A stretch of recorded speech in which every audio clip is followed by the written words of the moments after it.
Hello friends, तो आज की वीडियो में मैं आपको एक्सप्लेन करने वाला हूँ हमारी क्लास 11th की हॉर्नबिल बुक के chapter 5 the ailing planet the green movements role को। ये चैप्टर बेसिकली एक आर्टिकल है जिसे नानी पालकीवाल ने लिखा था और ये पब्लिश भी हुआ था द इंडियन एक्सप्रेस में 24 नवंबर 1994 को। ये आर्टिकल काफी पहले लिखा गया था, पर इसमें जो इश्यूज रेज किए गए थे हमारी अर्थ की डिक्लाइनिंग हेल्थ के बारे में, वो आज के टाइम में भी रेलेवेंट है और कनेक्ट किए जा सकते हैं। चैप्टर की स्टार्टिंग में ऑथर कहते हैं कि अगर हम अपनी हिस्ट्री में देखें तो कोई भी ऐसा मूवमेंट नहीं है जिसने इतने सारे लोगों को इन्फ्लुएंस किया हो, और वो भी इतनी जल्दी जैसे ग्रीन मूवमेंट ने किया है। इसकी स्टार्टिंग 1972 में हुई थी जब world's first nationwide green party form हुई थी न्यूजीलैंड में, और उसके बाद से ये मूवमेंट लगातार ही ग्रो करता जा रहा है। ऑथर बताते हैं कि इसमें हमने अपने व्यूज को शिफ्ट किया है एक मैकेनिस्टिक व्यू से होलिस्टिक एंड इकोलॉजिकल व्यू पे इस वर्ल्ड के लिए।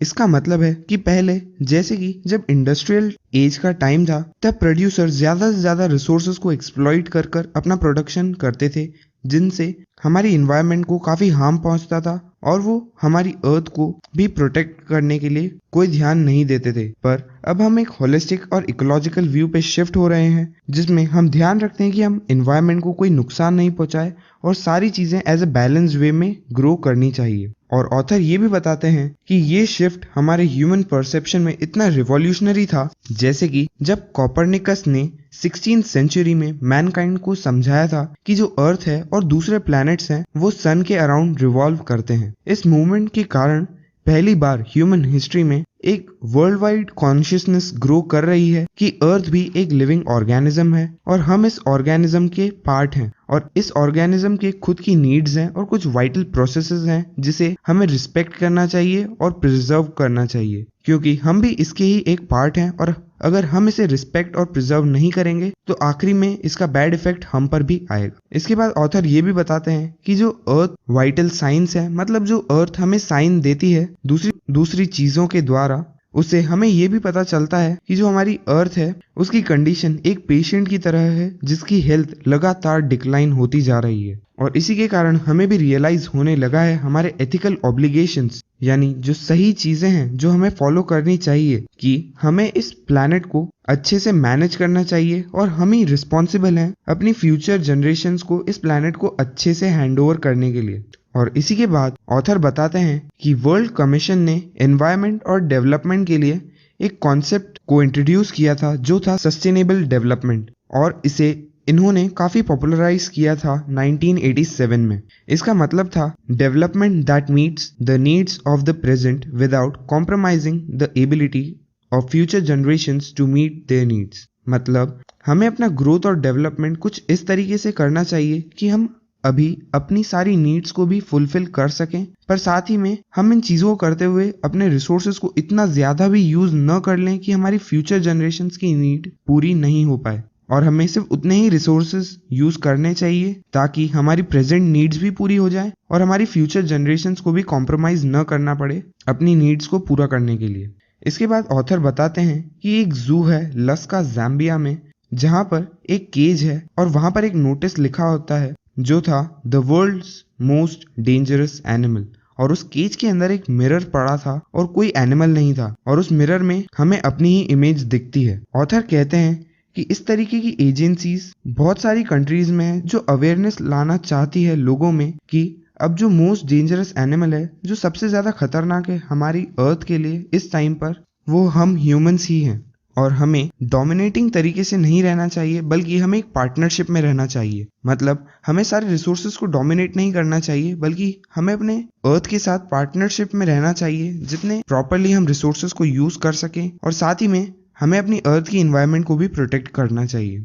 साइंटिस्ट के हिसाब से हमारे ह्यूमंस के अलावा इस अर्थ पर 1.4 मिलियन लिविंग स्पीशीज हैं जो इस अर्थ पर रहती हैं, और साथ में ऐसे कई सारे एस्टिमेट्स हैं जो बताते हैं कि अभी भी काफी सारी स्पीशीज अनकैटलॉग्ड हैं या अभी तक डिस्कवर नहीं की गई हैं। और बायोलॉजिस्ट ये भी बताते हैं कि कुछ 3 से 100 मिलियन लिविंग स्पीशीज अभी तक जो काफी मिजरेबल कंडीशंस में रहती हैं और उनके बारे में कोई भी नहीं जानता, और ये बहुत ही दुख की बात है। इसके बाद ऑथर बताते हैं कि कुछ इंटरनेशनल कमीशंस में इकोलॉजी और एनवायरनमेंट पे एक क्वेश्चन पूछे गए थे ब्रैथ कमीशन के द्वारा, जिसमें एक इंडियन भी थे जो उस कमीशन के मेंबर थे और उनका नाम था मिस्टर LK झा। और जो फर्स्ट ब्रैथ रिपोर्ट थी उसमें क्वेश्चन रेज किया गया था, are we to leave our successors a scorched planet of advancing deserts, impoverished landscapes and ailing environment। इसका मतलब था कि वो सिर्फ पूछ रहे थे कि क्या सिर्फ हमारी फ्यूचर जनरेशंस को हम एक ड्राइड प्लैनेट देने वाले हैं जिसमें सिर्फ डेजर्ट्स होंगे, यूज्ड अप लैंडस्केप्स होंगे और काफी बुरी कंडीशन में एनवायरनमेंट होगी। और इसके बाद मिस्टर लेस्टर R ब्राउन ने अपनी बुक में द ग्लोबल इकोनॉमिक प्रोस्पेक्ट्स में पॉइंट आउट किया था कि अर्थ के 4 प्रिंसिपल बायोलॉजिकल सिस्टम्स है, फिशरीज, फॉरेस्ट, ग्रासलैंड्स और क्रॉपलैंड्स, और ये चारों ही फाउंडेशन है हमारे ग्लोबल इकोनॉमिक सिस्टम की। और ये बायोलॉजिकल सिस्टम्स हमें सिर्फ फूड ही प्रोवाइड नहीं करते हैं, पर वर्चुअली ये सारे रॉ मटेरियल्स हमारी इंडस्ट्रीज के सिर्फ मिनरल्स और पेट्रोलियम बेस्ड सिंथेटिक्स को छोड़कर सारे रॉ मटेरियल्स वर्चुअली हमें इन्हीं बायोलॉजिकल सिस्टम से मिलते हैं। पर इनके लार्ज एरियाज को ह्यूमंस ने इतना ज्यादा यूज अप कर लिया है कि अब ये एक अनसस्टेनेबल लेवल पर पहुंच चुके हैं और इनकी प्रोडक्टिविटी अब काफी कम हो गई है। और जब ऐसा होता है तब फिशरीज कोलैप्स हो जाती है, फॉरेस्ट डिसअपियर होने लगते हैं, ग्रासलैंड्स बैरन वेस्टलैंड्स में कन्वर्ट होने लगते हैं और क्रॉपलैंड्स डिटोरिएट हो जाते हैं, मतलब उनकी प्रोडक्टिविटी काफी डिक्रीज हो जाती है। और ऐसा तब होता है क्योंकि हमारा वर्ल्ड एक प्रोटीन कॉन्शियस वर्ल्ड है, तो इसकी प्रोटीन की बढ़ती डिमांड को पूरा करने के लिए हम ओवरफिशिंग करते हैं, जो आजकल बहुत कॉमन हो गया है। पुअर कंट्रीज में लोकल फॉरेस्ट को काफी हाई रेट पर काट दिया जाता है ताकि वो फायरवुड अवेलेबल करवा सकें कुकिंग के लिए। और यहाँ तक कि कुछ प्लेसेस पर अब फायरवुड इतना महंगा हो गया है कि वो कहते हैं What goes under the pot now cost more than what goes inside it। इसका मतलब है कि बेसिकली जब वो पॉट के नीचे फायरवुड को बर्न करते हैं अपने फूड को कुक करने के लिए, तब एक्चुअल में जो पॉट के अंदर होता है, जो वो कुक कर रहे होते हैं, उसकी इतनी वैल्यू नहीं होती जितनी उस फायरवुड की है जो उस पॉट के नीचे है। और जो ट्रॉपिकल फॉरेस्ट हैं, जिन्हें doctor Myers the power house of evolution भी कहते हैं, उनके कांस्टेंट डिप्लीशन से काफी सारी स्पीशीज ऑफ लाइफ हैं जिन्हें एक्सटिंक्शन फेस करना पड़ा है और जिनके कारण उनकी स्पीशीज का डिस्ट्रक्शन हो गया था। इसके बाद ऑथर कहते हैं it has been well said that forest precede mankind, desert follow. इसका मतलब है कि हमेशा जो फॉरेस्ट हैं वो मैनकाइंड से पहले आते हैं, वो मैनकाइंड से ज्यादा इंपॉर्टेंट है और इसीलिए हमें फॉरेस्ट को प्रोटेक्ट करना चाहिए। और ऑथर ये भी बताते हैं कि जो हमारे वर्ल्ड के जो ट्रॉपिकल फॉरेस्ट हैं, जो एंशिएंट टाइम से हमको मिले हैं, वो अब इतनी जल्दी इरोड कर रहे हैं एक रेट पर जो है 40 to 50 million acres a year. और साथ ही में जो रीसेंट टाइम्स में डंग का यूज होता है बर्निंग पर्पसेस में, उसके कारण सॉइल की क्वालिटी भी लगातार डिक्रीज होती जा रही है, क्योंकि डंग एक नेचुरल फर्टिलाइजर का काम करता है और क्योंकि वो कॉन्स्टेंटली बर्न कर दिया जाता है तो उसके कारण सॉइल की वैल्यू भी कम होती जाती है। साथ ही में वर्ल्ड बैंक के हिसाब से सिर्फ ईयर 2000 कि फ्यूल वुड की डिमांड को पूरा करने के लिए हमें अपनी फॉरेस्ट प्लांटिंग रेट को 5 टाइम्स इंक्रीज करने की जरूरत है। इसके बाद जेम्स पेथ, जो कि प्रेसिडेंट हैं वर्ल्ड रिसोर्सेज इंस्टीट्यूट के, वो कहते हैं we were saying that we are losing the forest at an acre a second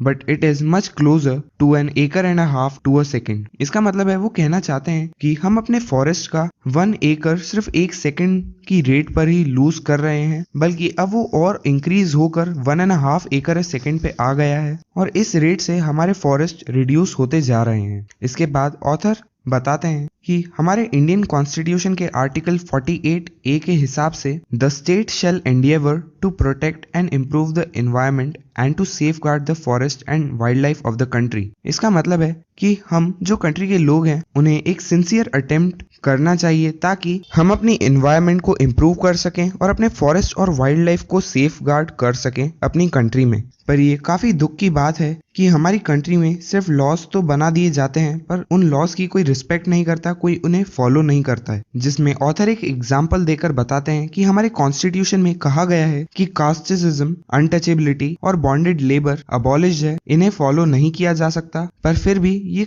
कई सारे एरियाज में हमारी कंट्री में काफी शेमलेसली फ्लरिश कर रहे हैं जबकि हमारे कॉन्स्टिट्यूशन को बने हुए 40 से भी ज्यादा साल हो चुके हैं। और इसके बाद एक रीसेंट रिपोर्ट हमारे पार्लियामेंट्स एस्टिमेट्स कमेटी के हिसाब से जो बताती है कि पिछले 4 डिकेड्स में मतलब 40 सालों में हमारे फॉरेस्ट काफी डिजास्ट्रस रेट से रिड्यूस हो गए हैं। और कुछ डेटा के हिसाब से हम इंडिया में around 3.7 million acres of forest को लूज कर देते हैं एक साल में। और हमारी कंट्री में ऐसे बहुत बड़े बड़े एरियाज हैं जिसे हमारे गवर्नमेंट्स ने अलॉट किया हुआ है और डिजाइन किया हुआ है जो फॉरेस्ट लैंड है, पर एक्चुअल में वो वर्चुअली ट्रीलेस है। वहां पर कोई ट्रीज नहीं है, पर वो एक्चुअल में डिप्लीट हो चुके हैं। और जो एक्चुअल लॉस है फॉरेस्ट का, वो एस्टिमेट किया गया है कि वो 8 टाइम्स ज्यादा है उस रेट से जो गवर्नमेंट हमें बताती है। इसी के साथ मैं आपको बताना चाहता हूँ कि इस चैप्टर में जो भी फिगर्स यूज किए गए हैं ये उस टाइम के हैं जब ऑथर ने इस आर्टिकल को लिखा था, और ये प्रेजेंट टाइम फिगर्स नहीं है। जो प्रेजेंट टाइम फिगर्स हैं वो काफी अभी तक चेंज हो चुके हैं।